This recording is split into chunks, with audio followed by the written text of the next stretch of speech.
Hey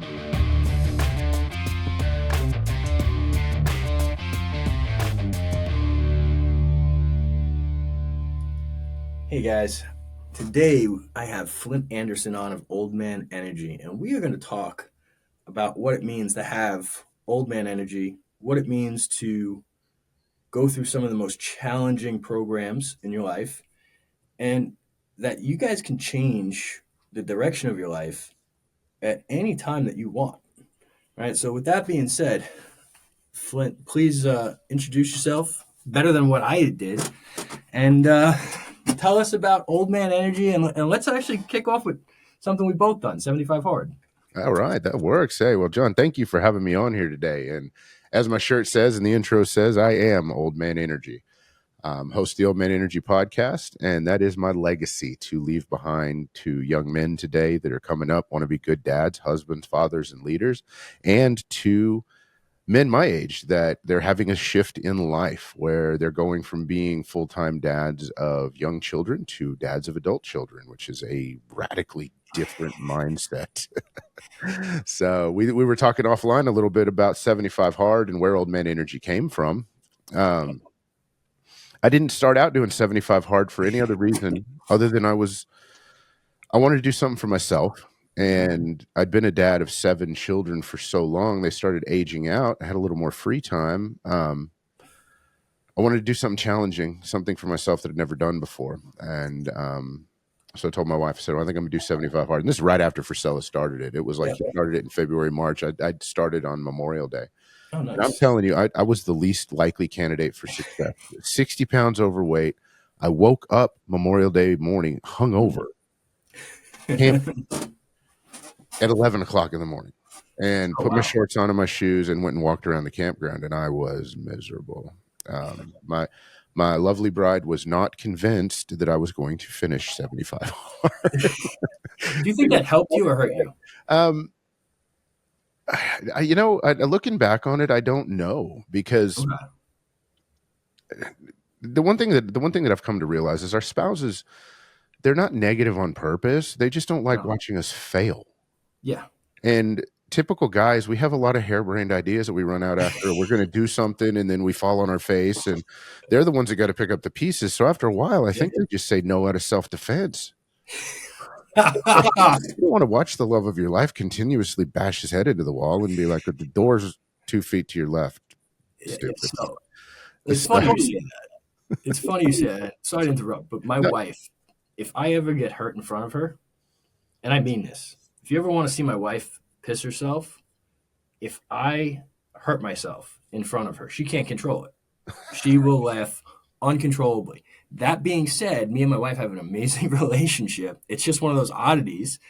And I think she's the real reason behind most of my success, because she frees me up to do the shit that I need to do, and I don't have to worry about what's going on at home. But that being said, my wife had similar, she's like, why are you doing this to yourself? And I just said, because I can and I want more, And yeah, Des was the same way. And I feel the same way about Des. I wouldn't be where I am without her. She is aggressive in all the ways that I'm not. She's dominant, and she is so just insanely logical. Yeah.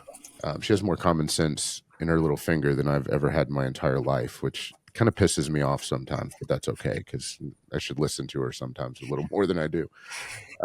But she came on board when she realized what was going on, and I didn't start it to get healthy. I just wanted to do something for myself, and I couldn't spend money on anything. I mean, I could have, but I'd been used to supporting kids, so I was like, well, I want to do something hard. And I was not the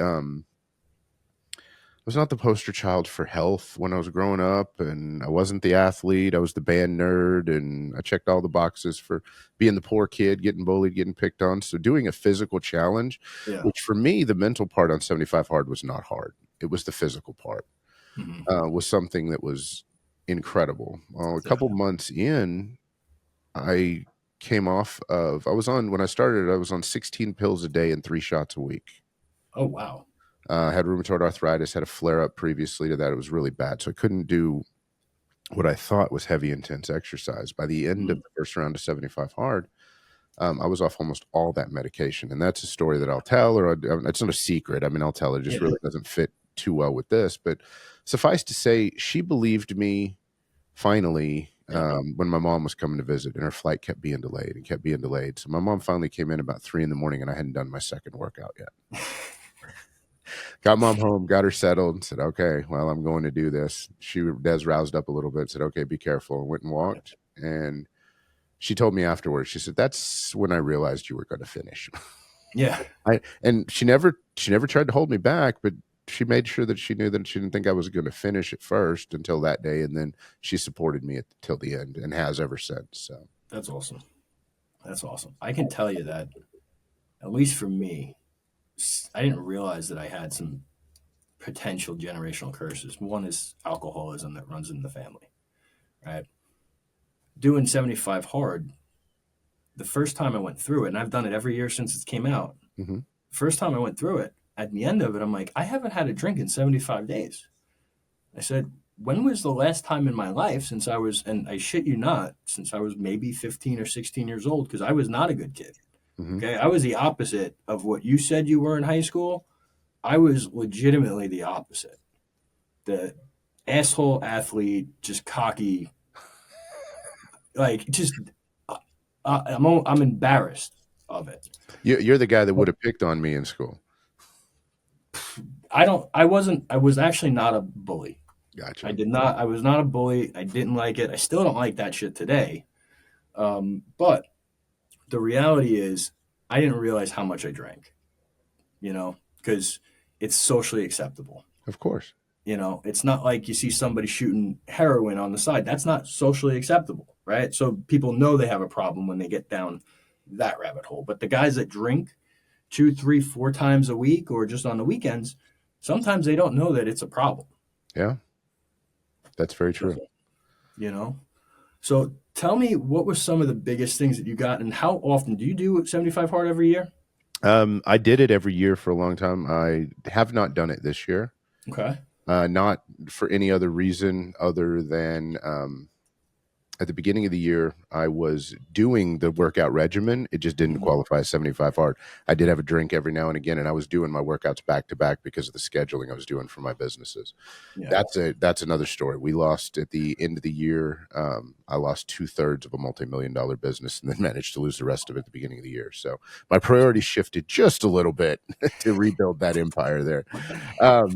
But that being said, I learned so much that first round of 75 hard that and every round since, it really helps get my focus back, that I learned that I could do things that I set my mind to. I learned that my body took very well to weightlifting and how much I actually enjoyed it.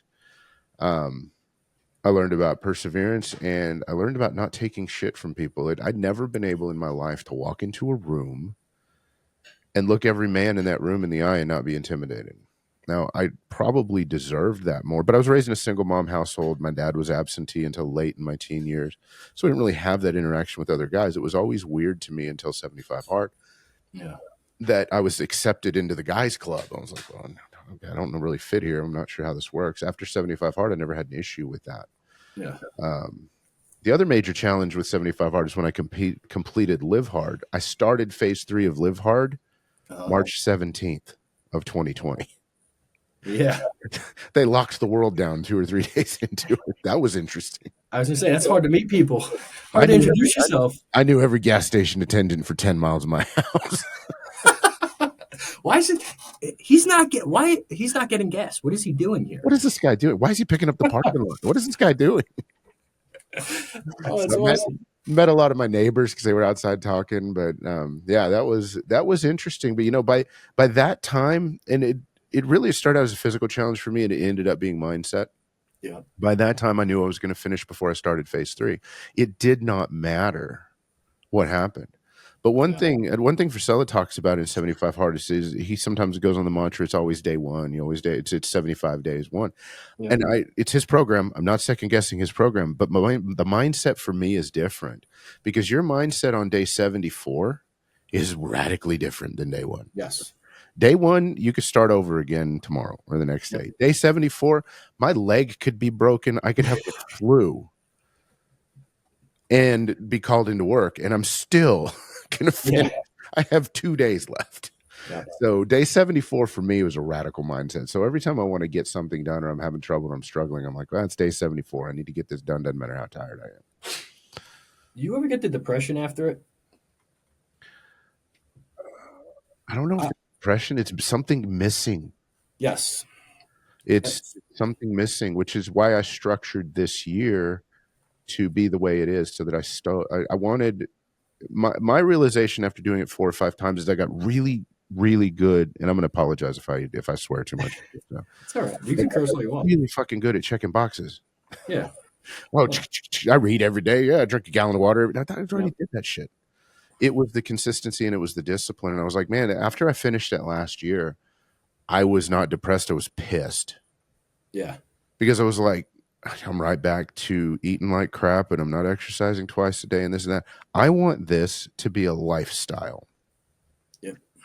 And this last couple of weeks where I've been sick and I've had the flu and haven't been able to walk across the room without breathing is the longest I've gone without working out, at least walking at least once a day and working out at least every other day all Yeah. year long. Yeah. And so when I chose to make it a lifestyle, so if that's what you're referring to as a depression, yes, because it's almost just like, no, I need that structure. I'm used to Yeah. it now. And why do we stop? It doesn't make any sense. It doesn't. No. Yet, yes, I'm done with 75. I don't have to worry about it anymore. Day 78. Well, what I'm going Yeah. to do now? I always try to just go right into phase one. Yeah. Um, I've never completed Live Hard. I'll be real with you. I've been open about that. I've never completed Live Hard. I've done up to completed phase two. I just personally I hate the idea of spending Christmas because I always start on January 1. I hate the idea of having Christmas where I'd be middle of phase three. At Sounds least to me that's what like, I tell sounds to me myself. like you ought to start on a different time of the year. Yeah, and I'm probably going to, probably going to. Um, Figure out where you don't want to be. Um, Des, when I first did it, she was like, "I'll never do that." She'd go walking with me every once in a while, and we did this and that. Well, the next round that I did the next year, she actually did 75 hard oh, and that's awesome. failed on day 73 because she forgot to take a picture. Oh no. Completed it, and this is how hardcore the woman I'm married to is. She completed it, and less than a week later, started over and Yeah, did it in its entirety. So for like 100 and what 50 is it, days. 155 or 160 days, she did Yeah, it back to back. that's Um, awesome. when she's tough as shit, I admire her for that. But no, it was in that again that the physical wasn't hard for her. She's not a huge reader, Hmm. but she threw herself into, and this is the thing that I've seen with her and with other people that have gone through the program, is they'll find that they don't normally do things, but whenever they get engaged in it, they throw themselves into it and Yeah, realize that they're getting benefit from it. Now they may fall back out of that habit later, but during that 75 days, they see the benefit and the understanding of what's going on. yeah. And I've seen that happen again and again with friends that I've made online, people that have done it locally, just all of them. I have a question. Have you ever tracked your earnings on it? Not on 75 hard, but since I've been an entrepreneur for the past 20 years, I mean, it's real easy to go in and pull any report from that Yeah, time period. Yeah, I can tell you right now, the businesses grew during that time period. 100%. That's where I was getting at. Yeah, because you're focused and you have to be. You have to Yep. be more disciplined or you're not going to get everything done in the course of the day, especially in some of the later phases. Phase Well, three is phase a bitch. one. I can't speak to Yeah, phase three, but phase one to me is, especially depending on what you put on the 8 critical tasks. yeah. That's in and of itself could be a full day event. 8 critical tasks is no joke, and I know that there's a significant number of the population out there that says the 575 hard tasks are that plus 3 additional. I never did that. I did the 75 hard tasks independently, and I had 8 tasks on my power list, Yeah. and it was exhausting. There were many times where I was up either writing copy or sending emails at 12, 1 o'clock in the morning because I just simply didn't get it done throughout the day. Uh, and that bleeds into the next day. Then you're tired, and like if you're in any of those phases, it doesn't really matter which one. If you don't get your first workout in at a certain time, the rest of the day is miserable. because you're dreading it, which makes it worse. And then when you actually do it, now you're dreading the second one. It's like, God, I got to wait my 2 or 3 hours. And the thing that cracks me up, listen to him to answer some of the dumbass questions that people ask about 75 Hard. The program is not that complicated. No. I'm impressed he's written 2 books about it, to be honest with you. Yeah, that's a lot of material to dig up. It is. It's like, okay, well, the second one is really a compilation and expansion on the first one, but still, that I'd say I've got the original 75 Hard Challenge coin, and I am so proud of that coin because I earned every piece of that coin. I've got the second one too, but I love that thing, and I'm very proud of it. It's awesome. So let's kind of change gears. I want to talk about family, and then I'd like to talk about business. Business last. All right. I have 3 kids. I feel like I'm looked at as an oddball in today. We're a little bit of an age difference, probably not much, but I don't know how many people my age even have 3 kids. Most people I see 1 or 2. So the fact that you had 7, and my mom was one of 7. That's incredible. At what point was the fuck it? It doesn't even make a difference anymore with the number of kids. Was it when you were outnumbered? Was it the second one? The 5th, the 7th? I don't know. I want to know for my personal. This is for me. This isn't for the show. I'm sorry. 10-4. Well, first of all, after 2, Yeah. that you just kind of at that point it's just combative. So you don't really notice the difference because they start helping look out for each other or conspiring with each other. But from a parental aspect, it really doesn't matter. It's kind of the same thing. I used to joke and tell people that Des would cook enough for 3 or for 6, and then everybody show up and just fight for the food. Our story's a little unique, so I'll define how we have 7 children, and then I'll answer your question because it was in a very unique way. It was a conscious choice for us. Okay. Des had 3 when we got married. Our oldest 3 were hers when we got married. So I married and became instant stepdad. Now, out of those 3, 2 of them I raised from very young age. They call me dad. And we never made a differentiation in our house because 3 of the younger ones we adopted from the state of Florida. Okay.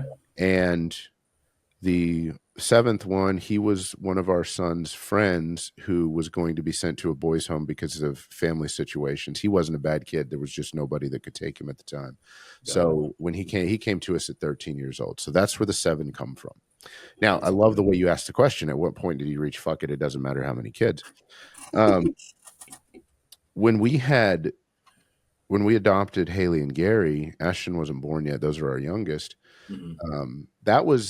That was a choice of our heart because they were in a bad situation. They'd been neglected, and we were relative caregivers for them, and just decided, okay, well, they need a stable life. We already have 3 kids anyway. The kids were helping; they just blended in with the family. Yep. When Ashton was born, which was in 2005, there was actually 2. They're all 3 a sibling group, and there was actually 2 other children in that sibling group. Mm-hmm. One of which passed away, and one we were set to adopt. Well, Ashton came into the picture. The state contacted us and said she's not going to be allowed to keep this child. I'm like, well, okay. Well, then so for us, it was like, okay, there's another child in the Midwest that we're supposed to adopt that's part of the sibling group. Mm-hmm. Another one. What are we going to do? Yeah. Right in the middle of all of that, we found out that the foster family was trying to adopt the other child. Who these children were relatives, even though they were wards of the state of my wife's family. So she contacted her brother. Her brother stepped up, adopted that young man, and then we adopted Ashton. Ashton was born. He was 6 weeks old, and he went to go to court in Kansas to fight for his brother and didn't even know it.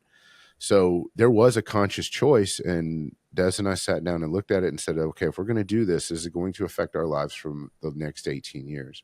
Mm-hmm. And there are some times where we look back and wonder if we made the right choice, especially when we believe we made the right choice. We love the children unconditionally. They are our family, and we're very proud of our family.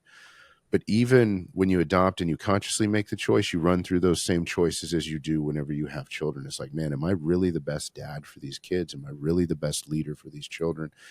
Did I do a good job? And I don't know if that was I feel like that was the heart of your question, not the verbal of your question. But you, yeah, we were an anomaly. We drove the biggest van on the planet forever because of hauling these kids around. And then they didn't. And there were times on Friday night where you just, okay, how many kids are we feeding tonight? Because you got teenagers and our house Friends. to hang out and friends. And Yeah. it was like, all right, there legitimately, we would order 5 to 7 pizzas at a time and just there would be nothing left because, okay, well, there's a lot of kids. But we knew they were safe. We knew they had a good Yeah. environment. And at some point, you just have to trust your raising. But yeah, we never worried about people making fun of us. But man, we definitely look like a clown car getting out of the van at karate lessons or wherever sometimes. Listen, I got to tell you, the one thing I am most proud on this planet is the family I me and my wife create. A lot of love. Yeah. Having 7 kids, I could only imagine. That's incredible. And As it's a not general easy. rule, it's awesome. It is. We get a lot of interaction, especially now that they're adults. So now with their grandkids coming into the picture, they never all seem to get along at the same time. But we do have a good Yeah. time when they come over. Sundays are usually pretty chaotic because the different children will be showing up, and now their spouses in the mix, and so that huge family never really goes away. It just changes participants pretty much. They tag in others. That's right. Love that. That's how it was growing up in my house. I love that part Yeah. of it. You don't see that too often. Yeah, you really don't, and it's a lot of fun. It's kind of chaotic from time to time, but they I all wouldn't say are. time to time. Oh, I think it's yes. just on. We had when Ashton moved out. He recently got his own apartment. Just turned 19. We had exactly 10 days of only the two of us in the house before Yeah. an adult child moved back in and a granddaughter. So it was pretty quiet. It was nice. It was peaceful. But honestly, I kind of missed the chaos and Yeah. just the goings on of a family. That's a good point. That's awesome. I Yeah. love that. I love that. And that's a lot. I mean, I feel like sometimes I'm overwhelmed with 3, right? And then running a business, I could only imagine 7. It's incredible.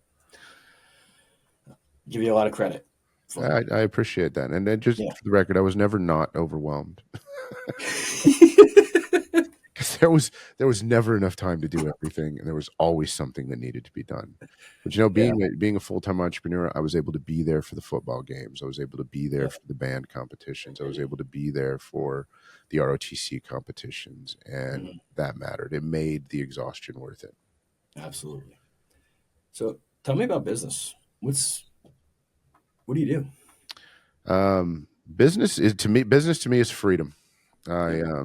I the standing story that I tell to make people remember why freedom is important is one day it dawned on me that I got up every morning and I'd wash my face with a razor blade, tie a noose around my neck, and go to work for people that I didn't really care about, making money for people that weren't giving it to me. And then I'd go home and got to spend whatever leftover time I had with my family. Yeah. My boss told me what time I had to get up. He told me what kind of car my wife was going to drive. He told me what school my kids were going to go to. And that just kind of pissed me off. Yeah. So what do I do several different things. I own a couple service-based companies, very large handyman aggregator business, janitorial Mhm. company, and that allows me the freedom to spend time in the old man energy coaching space, which I do networking events locally, and I Nice. teach entrepreneurs how to be entrepreneurs. Because I looked around, and the one thing that was really missing in the online coaching space and the teaching space is there's a lot of coaching groups out there. There's a lot of functional groups out there. Well, they'll teach you how to market. They'll teach you how to sell. They'll come in. They'll do it all for you. All of this. The one thing people weren't teaching is how to be an entrepreneur. You can be a doctor, be a damn good doctor, and not have any clue how to be an entrepreneur. So you need to work in a practice, even if you want to work for yourself. Yep. You can be a handyman. You can be a plumber. And it's either going to be you and a helper for the rest of your life, or you need to learn how to scale. You got to learn how to be an entrepreneur. So no Mhm. matter what your trade, no matter how good you are at the craft that you have decided to pursue, there is still a huge gap in how to think and act and even know what you need to do to scale your business as an entrepreneur and how to think like a business person. 100%. So that's what I get to spend my time doing now through one-on-one coaching and my mastermind groups, and then my personal development. Though 75 Hard made me an accidental fitness influencer, so there's always a personal development piece of it there. I like that. I love that. Yeah. I mean, I agree with everything that you just said when it comes to, because I see it on the lending side, Mm-hmm. right? I can't tell you how many doctors have terrible credit. Yeah. Why? Because no one taught them. They know how to do the thing that they get paid to do, but they don't know how to expand upon that because they're not teaching that in school. They're not teaching in high school. They're not teaching in college. They're not teaching it in graduate school. And then what you see from half the people that want to promote the shit is a bunch of clueless fucks giving other clueless fucks advice. Man, Right? don't even get me started. Oh, I just got started on the last podcast with that, so I'm not going to do it again. I don't want to hit two. I don't want two shows back to back to back bashing an entire industry. Yeah, go watch. I think it's episode 52 of the Old Man Energy podcast. I just rip the guys who used to be real estate gurus and now they're blue collar gurus and now they're entrepreneurial gurus, and it's just their advertising changes and they don't know what the hell they're talking about. You go back through their Facebook or their social media, and there's something different every 6 months. It's like, what the fuck? Yeah. So you go, and for the record, you scroll through any of my social medias, I sound like a damn broken record. It's the same story over and over and over again. I teach consistency. Yeah. And what's Ed always tell us? It's not about saying new thing. What is it? It's not about saying new things to the same old people. It's about saying the old, the same things In a new way. to new people. Yeah. In a new way. I'm the same exact way, and I got to tell you, I don't understand how people think they can have success or build something that's worthwhile without that crazy amount of time. Like I've integrated. It's 4 years old. It's a spin-off of Sprout Lending, which was also my company. Okay. So I've been doing this. I've ran a business for probably 7 or 8 years very successfully. I've crashed businesses as well. I crashed a gym business. I lost 600,000 with I guarantee you people you know. All right, we a little bit. yeah we each lost 600K. But I've been in lending for 15 years. It took me 15 years to get where I'm at and where I wouldn't even say I'm comfortable. I'll never feel comfortable. But to feel like I've actually built something. So it drives me crazy that people think that they can hop industries and master something in a year or two. Life doesn't really work like that. Or jump in there and start selling it. They've never damn done it. Yeah. I mean, the different, and you're in the finance industry, so you're going to understand what I'm about to say very specifically. The reason I have service-based businesses is, one, I understand that, but two, they print cash. Yeah. They're very difficult to scale. I know how to do that because I've been in them for the past 25 years. But they produce cash flow to allow you to use for other things. And if they crash, you can replace that cash flow fairly quickly as long as you have the infrastructure in place. So you don't have this massive overhead of bricks and mortar and everything else. Service-based business, if you have some skill, can be a cash machine that feeds your other machines.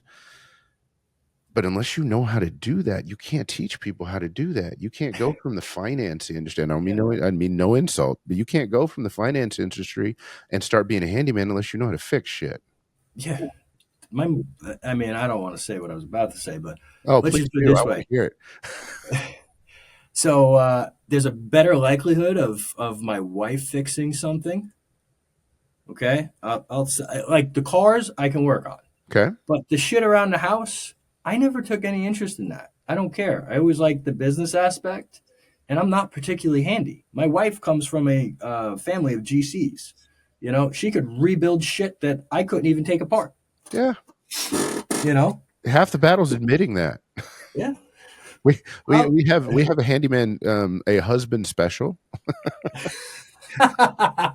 where we will come in and knock that honeydew list out while the husband's out of town. That's fucking great. I need that. So, and you know, I love that. I've never once had a husband get mad. I have had a funny phone call. I had a long-term client. She used to be a receptionist at a staffing company that I was associated with years ago. And we'd go in and her husband traveled for work. So she just had us do handyman stuff. She handed me the phone one time. I was still doing service calls myself at this time. She handed me her phone one time and she goes, "This is for you." And I'm like, my phone's still in my pocket. And so I picked it up. I was hanging a ceiling fan. I was up on a ladder. And he goes, "Hey, Flint, this I don't even remember his name. This is so and so was her husband. I just wanted to talk to the guy that's always in my house when I'm gone." And he led with that. He was joking, but he was like, It's "Look, I'm funny. really grateful for you coming in and doing that stuff, because then when I am home, I don't have Yep. that list hanging over my head. I can spend time with the kids. I can spend time with her. I can spend time doing the things that matter." Yeah. So You're admit right. it, guys. If you can't fix shit, admit it. Now we said that from a business standpoint, but also if you can't fix shit, don't go start a handyman business. No, I wrote a book called "Any Idiot with a Hammer." that's a great fucking title. Now the book is stories of funny handyman stories associated with that, conflated with or back to back with how to set goals. So to help you make goal setting a little less boring. I give that away as a free as a lead magnet. I wrote it on a whim. Actually, I was dared to write it in a Sunday morning, and it came out, and it was just awesome. So anybody that wants that, shoot me a DM, and I'll be happy to send you a copy of it. Only thing I ask is review it and send me some messages back on how much you like it. I love that. Hey, where could they do that? I Um, haven't been there. the Old Man Energy podcast is on all your favorite platforms. I love YouTube the best, because Okay. I'm huge on authenticity. As we just got done slamming some fake people out there. Um, I believe that if you're looking somebody in the face, you can read a lot more in their facial expressions than you can. So I love YouTube. You can follow me anywhere, though. Social media, I'll make sure and get my links over to you. But if you do a Thank you. Google search for Old Man Energy or Flint Rock with a PH, and the reason it's Okay. Flint Rock with a PH is because that's been my title, or been my handle since before the internet existed, because yes, I'm that old. Um, or Flint Anderson, doesn't matter. Just Google it, and I'm the first Okay. 2 pages, so it's not a problem. You can send me a message anywhere, and we'll get back with you. I would prefer a like and a follow if you want a free copy of it, though. How's that for a shameless plug? Yeah, I like it. I wrote a book, and I give a lot of respect to anyone that does, because I wrote maybe 3 chapters, and it was a group effort on how to start up a business. I don't even drop it, but it's a lot more work than people realize to write a book. People It don't takes, realize it. They don't. yeah. Uh, And for me, editing was not, I didn't edit it myself, but getting the edits back, you want to humble yourself, write something and send it to an editor. you give me goosebumps right now, man. When I first I wrote the manual, what every guy's dad should have taught him. I wrote that 12 years ago, and it's just basically everything I wish I'd not been taught as a young man. Yep. I gave it to an editor. She looked over it, handed it back to me, and said, "This will never sell. It is you wrote an instruction manual. It's like I bought a new stove." And I was like, "Well, it's in the title. Yeah. It's the manual." She goes, "Also, this is terrible grammar. Just all the things. It was awful." So I published it, but I self-published it. It's currently being re-edited. I've got a good editor now.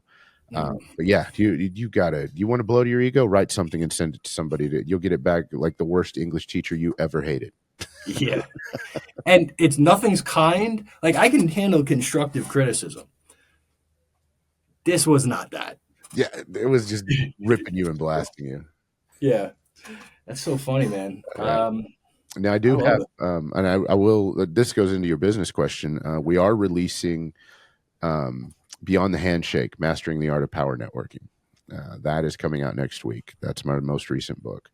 It basically takes my networking system, puts it in a book, and teaches you within an hour how you can walk into a networking event and start leveraging and doubling and tripling your effectiveness in any networking event. I love Uh, that. I will. I the, would like a copy of that. So send me that link as soon as it comes out. I sure will. I'll send. The links are live now. We just haven't started the advertising, so I'll provide that to you. That I was I didn't learn networking because I'm look at that and I'm going, oh, I'm a businessman. I want to learn how Yeah. to network. That seems important. Cold calling sucks. Yeah. Yes, it does. I did not set out to be an ambitious networker. I was a lazy cold caller. Yeah. All of us. I was like, man, if I could get people to introduce me to their friends and that's just a lot easier than knocking doors. And don't get me wrong, I've knocked my fair share of doors. I cut my teeth on selling office equipment because I didn't want to sell cars. Yep. So I know how to cold call, but man, it sucked. It was much easier to network. And Yeah. what I realize now is there's a ton of people networking. Networking is resurging in a big way. I don't know if you've noticed or not, but I have. online, virtual networking, in-person events, they're everywhere now. But Yeah. what it is that you walk into these network events and you feel like these people are just shooting you just like a machine gun of business cards. Yes. They're pitching you. I'm like, no, you guys are doing it all wrong. Yeah. So, and I don't want to lead with that when I walk into a room. So I figured, okay, I'll just start teaching people. So I run private networking events up here that are Nice. invitation only. They're free. I don't charge for them, but I also Mhm. teach people how to network at those events. That's really cool. I will say I've spoken at a couple stages, but I threw my first workshop Hmm. 2 weeks ago. Okay. If you've never thrown an event, you have no idea the amount of work and anxiety that goes into that.